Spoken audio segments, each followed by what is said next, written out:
I-17F, need to start from the beginning to help everyone understand how I ended up in this situation. My mom had me when she was 16 years old. She was a sophomore in high school and got pregnant after hooking up with a senior at a party. My biological father wasn't interested in being a dad, at least that's the story I was always told. My grandparents, mom's parents, were prominent figures in our community. They owned a large investment firm that had been in the family for 3 generations, lived in a mansion in the most expensive part of town, and were involved in all the elite social circles. My mom's teen pregnancy was a massive scandal that rocked their social standing. Most of their friends suggested sending my mom away to a special home for unwed mothers, or having her stay with distant relatives until the baby was born and could be given up for adoption. But my grandparents surprised everyone by standing by my mom and helping her raise me. They let us both live in their mansion, hired nannies and tutors so my mom could finish high school, and provided everything we needed. But my mom never wanted to be a mother. From my earliest memories, she treated me like I was a burden, a living reminder of her biggest mistake. She blamed me for ruining her youth, her reputation, and her social life. Growing up, we lived in the same huge house, but she barely acknowledged my existence unless we were in public. My grandparents were the ones who actually raised me. They took me to school, helped with homework, attended my performances and sports events, celebrated my birthdays. My mom was physically present but emotionally absent. I remember when I was around 6, I made her a Mother's Day card in school like all the other kids. When I gave it to her, she just looked at it and said she was busy with work. I found it in the trash later that day. After that, I started making Mother's Day cards for my grandmother instead. My mom never even noticed. She focused all her energy on rebuilding her image after having me. She graduated high school with honors, went to an Ivy League college paid for by my grandparents, and then got an entry-level job at my grandfather's investment firm.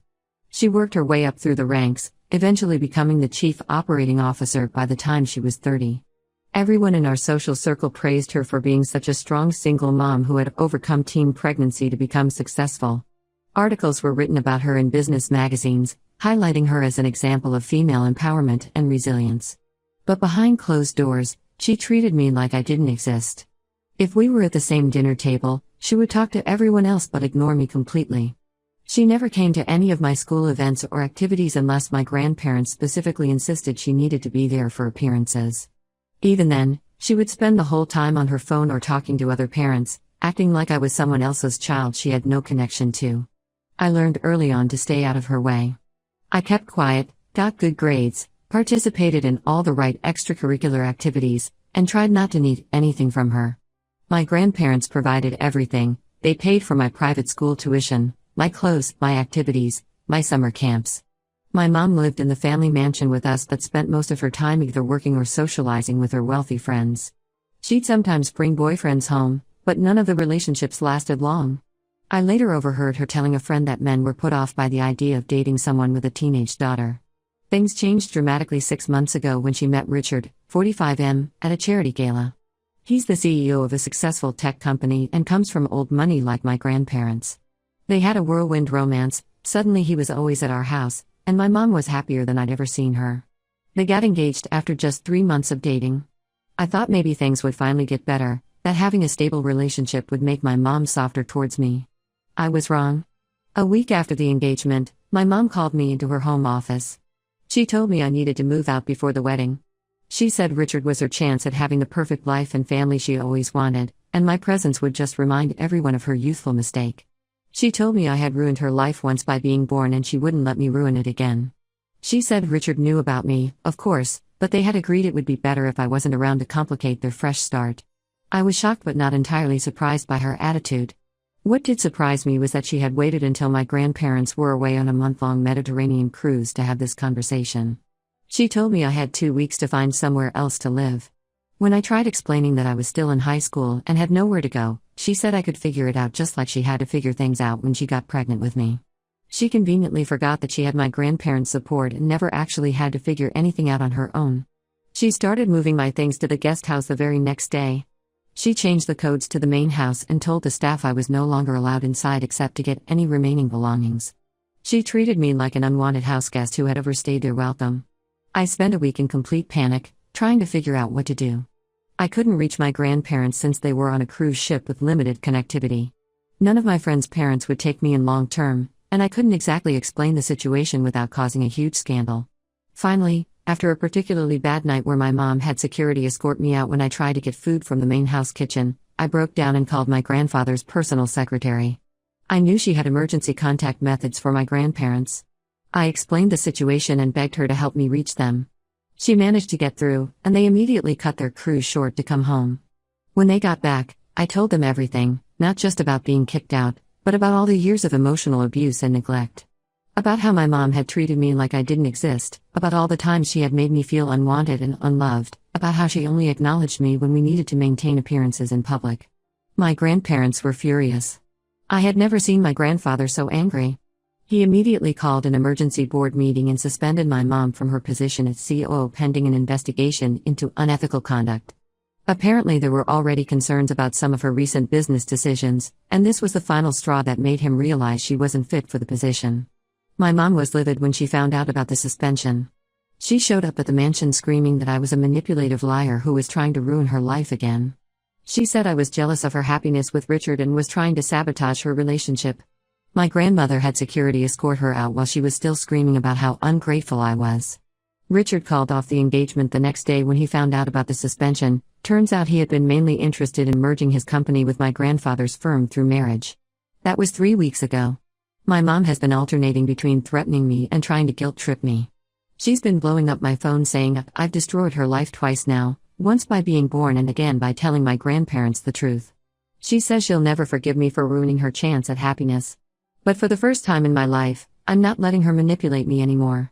I've blocked her number and all her social media accounts. My grandparents have promised I'll always have a home with them, and for the first time, I feel like someone is actually on my side. Update 1: It's been about 2 months since my original post, and I hardly recognize my life anymore. Everything has changed so dramatically that sometimes I have to remind myself this is all real. A lot has happened, and I need to share it all because the situation has gotten even more complicated than I could have imagined. The board's investigation into my mom revealed things that shocked even my grandfather. It turns out that she had been making increasingly risky financial decisions over the past few years. She had been approving investments in startups without proper due diligence, mainly focusing on companies owned by her friends or potential romantic interests. Several of these companies went bankrupt, causing significant losses for my grandfather's firm. But that wasn't even the worst part. Once the accountants started digging through the books, they found irregular payments and inconsistencies in the financial records. My mom had been falsifying reports to hide losses and make her department appear more successful than it was. She had also been approving unusually high consulting fees to shell companies that the investigators discovered were owned by her friends. When confronted with the evidence, my mom tried to blame everything on her assistant. She claimed she had trusted her assistant to handle the paperwork and had no idea about any irregularities. But the investigators found emails and documentation proving she was directly involved in everything. They even discovered that she had pressured junior employees to alter financial reports, threatening their jobs if they didn't comply. The board voted unanimously to terminate her employment. She lost everything that came with her position: her company car, her expense account, her corner office, and most importantly, her reputation in the business community. The news spread quickly through their social circles, and suddenly all those people who had praised her as a role model for working mothers were distancing themselves. What made everything worse for her was Richard's reaction. Not only did he break off the engagement, but he also went to the press with the story. He gave an exclusive interview to a major business magazine, painting himself as the innocent party who had been deceived by a dishonest executive. He claimed he had no idea about the financial irregularities when he got engaged to her, and he had ended the relationship as soon as he discovered the truth because integrity is a core value of his company. His company's stock actually went up after he publicly distanced himself from my mom and grandfather's firm. My mom seems to be spiraling. Last week, she showed up at the mansion at 2 a.m., clearly drunk. She started screaming at the security gates about how unfair everything was. She was yelling about how she had spent her entire life trying to overcome the shame of having a baby at 16, building her career and reputation from nothing, completely ignoring all the support and opportunities my grandparents had given her, and now I had ruined everything again. Security had to physically remove her from the property while she was still screaming about how I had destroyed her life twice. But the most surprising development came from an unexpected source.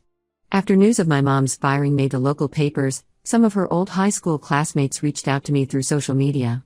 They told me that the story I had always been told about my biological father wasn't entirely true. According to them, my father hadn't abandoned us at all. He had actually wanted to be involved in my life, but my mom and grandparents had paid him off to stay away because they thought he wasn't good enough for their family. He came from a working class background, and they worried he would damage their social standing even more than the teen pregnancy had. One of these classmates, who had been close friends with my father in high school, even sent me old letters and emails. In them, my father had written about wanting to take responsibility and be part of my life, but being threatened with legal action if he tried to contact us.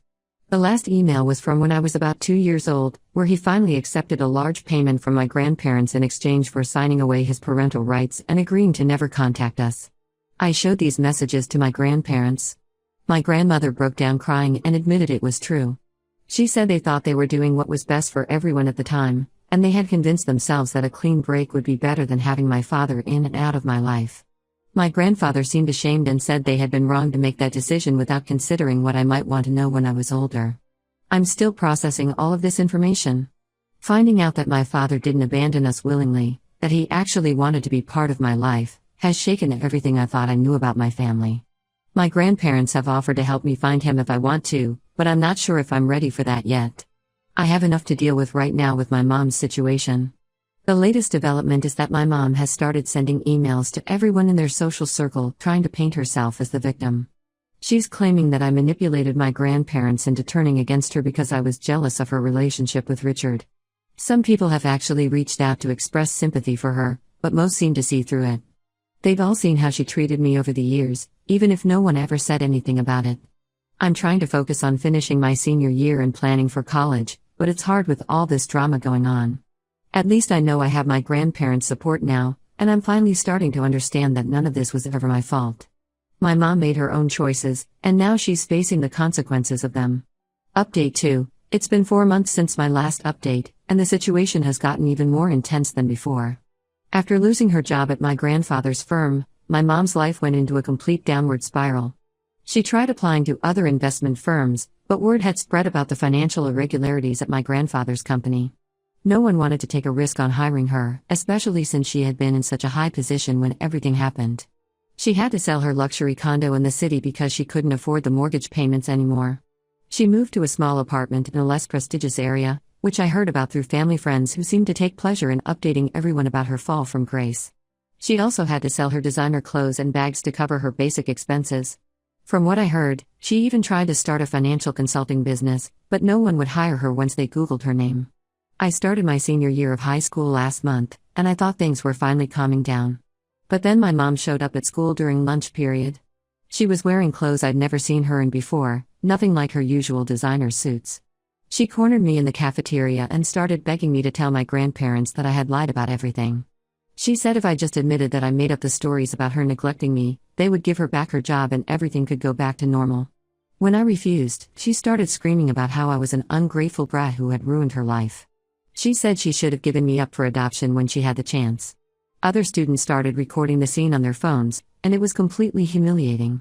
The school security had to physically remove her while she was still yelling about how I had destroyed everything she had worked for. The school called the police, and they've now issued a restraining order preventing her from coming near the campus. The videos of her meltdown spread through social media, which made everything even worse for her. Some local news websites picked up the story, connecting it to her firing from my grandfather's firm. This led to the biggest revelation yet. My grandfather's lawyers were going through old company records as part of the standard post-termination audit when they discovered something shocking. They found evidence that my mom had set up several secret accounts over the years and had been siphoning money from the company. She had created fake consultancy contracts and had been transferring small amounts regularly, not enough to raise immediate red flags, but it added up to a significant sum over time. The lawyers found that she had stolen nearly $300,000 over the past 5 years. She had been using the money to maintain her lavish lifestyle, expensive vacations, designer shopping sprees, fancy restaurants. All while telling everyone she was just good at managing her COO salary. My grandfather was devastated when he found out. He said it wasn't even about the money, the company could absorb the loss, but about how calculating and dishonest his daughter had become. What made it even worse was that they found emails showing she had planned to steal more aggressively once she married Richard. She had been setting up additional fake contracts that would have started after the wedding, apparently believing that her position would be more secure once she was married to another CEO. The lawyers think this might have been part of why she was so desperate to marry Richard quickly and get me out of the picture. She didn't want anyone looking too closely at her activities. My grandparents felt they had no choice but to press criminal charges. The evidence was too clear, and as a publicly traded company, they had obligations to their shareholders. The police came to arrest my mom at her apartment last week. She's been released on bail, but she's facing serious charges of embezzlement and fraud. She's been calling and texting nonstop from different numbers, begging me to speak to my grandparents on her behalf. She switches between crying about how she'll die if she goes to jail and threatening to tell everyone horrible lies about me if I don't help her. I've blocked every new number she uses, but she keeps finding ways to contact me. She even sent letters to my school addressed to my teachers, trying to get them to pass messages to me. My grandparents are trying to shield me from most of it, but it's hard. The whole situation has become local news, and people at school keep asking me about it. Some of my mom's old friends have been posting nasty things about me online, saying I'm an evil daughter for letting my mother be arrested. But they don't know the whole story, and I'm done feeling guilty for other people's actions. Update 3. It's been 6 months since everything started, and I finally feel like I can breathe again. The legal drama with my mom has mostly concluded. After months of her lawyers trying to fight the charges, she finally accepted a plea deal. The prosecutors agreed to no jail time in exchange for full restitution of the stolen money, 5 years of probation, and a permanent ban from working in the financial industry. My mom had to sell everything she owned to pay back the money she stole. Her designer wardrobe, her jewelry collection, her luxury car, everything went to auctions. She even had to cash out her retirement accounts. But even after selling everything, she still couldn't cover the full amount. My grandparents agreed to consider the remaining balance paid if she signed a legal agreement to never contact me again until I choose to reach out to her. She signed it immediately. I guess avoiding jail was more important to her than having any relationship with me. She's working as a retail manager at a department store now. Someone who used to work for her at my grandfather's firm saw her there and spread the word through social media. Everyone's talking about how far she's fallen, from COO of a major investment firm to folding clothes and dealing with customer complaints. I should feel bad about it, but honestly, I don't. She's still better off than she would have been in jail. Richard got engaged again last month to another executive from a different finance company. I saw the announcement in the business section of the local paper. He made sure to include a quote about how happy he was to find someone who shares his values of honesty and integrity, obviously another dig at my mom. She apparently saw it too because she tried to break her no-contact agreement and sent me a long email blaming me for ruining her chance at a perfect life with him. I'm graduating next month, and for the first time, I'm actually excited about my future. I got accepted to several good colleges, and my grandparents are paying for everything. They've set up a trust fund for me that my mom can't touch. Ironically, they use some of the money she had to pay back as restitution. They say it's what they should have done years ago instead of enabling my mom's behavior and letting her control the narrative about our family. The incident at school actually turned out to be a blessing in disguise. After videos of my mom's meltdown went viral, several other students reached out to tell me about their own experiences with parental emotional abuse. We formed a sort of informal support group. It's nice to know I'm not alone, and helping others has helped me process my own experiences. My grandfather revealed something interesting last week. He's been in contact with my biological father through his lawyers. Apparently, my father has been following my mom's downfall in the news and reached out to make sure I was okay. He's married now with 3 kids, living in a different state. He said he'd like to meet me if I'm ever interested, but he understands if I'm not ready. My grandfather gave me his contact information to use whenever I feel prepared for that step. I've had no contact with my mom since she signed the agreement. Her friends still occasionally try to guilt-trip me on social media, saying I'm heartless for letting my mother lose everything. But I know the truth, she destroyed her own life through her choices and actions. She lost everything because she was greedy and dishonest, not because I finally stood up for myself.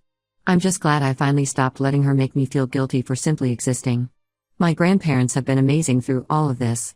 They've apologized repeatedly for not seeing how my mom treated me all those years. We've grown closer than ever before. My grandmother has been helping me plan my dorm room for college, and my grandfather has been teaching me about managing my trust fund responsibly. They're the parents I should have had all along.